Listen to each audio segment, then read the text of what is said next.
서해 피격 사건을 수사하는 검찰이 박지원 전 국정원장까지 재판에 넘기면서 사실상 수사는 마무리 국면에 들어갔습니다.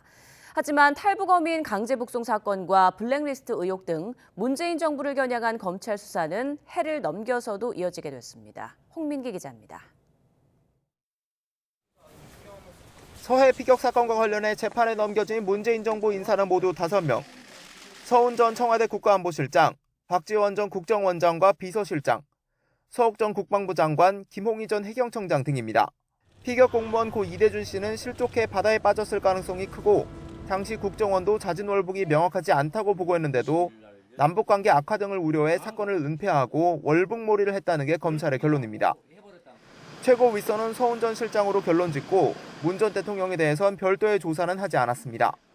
서해 공무원 피살 사건은 긴박하고 제한된 여건과 상황 속에서 당시 할 수 있는 최선을 다했습니다. 유족과 국정원 고발로 수사에 착수한 지 반년 만에 해를 넘기기 전 사실상 수사를 마무리 지은 겁니다. 그러나 탈북어민 강제 북송 사건 수사는 새해 속도를 낼 것으로 보입니다. 검찰은 김현철 전 통일부 장관에 이어 노영민 전 대통령 비서실장을 불러 정부 합동조사가 조기에 종료된 경위를 묻는 등 윗선으로 수사를 확대해왔습니다. 최근엔 당시 청와대가 귀북 의사가 분명한 경우에만 북송할 수 있다는 국정원 내부 지침을 어기고 어민들을 강제 북송한 정황을 포착했습니다.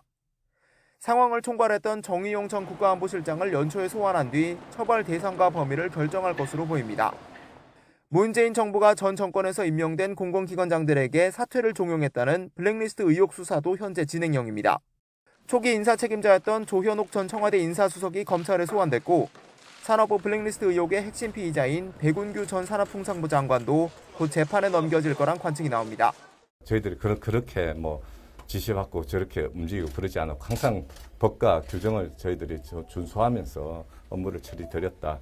추가로 고발된 농림축산식품부, 교육부, 여성가족부 등 다른 부처에 대해선 서울중앙지검이 임종석 전 대통령 비서실장과 조국 전 민정수석 등의 관여 여부를 수사하고 있습니다. 이 밖에 문재인 정부가 월성원전 1호기의 경제성 평가를 조작했다는 의혹은 새해 초 수사가 마무리될 거란 전망이 나오고 있습니다. YTN 홍민기입니다.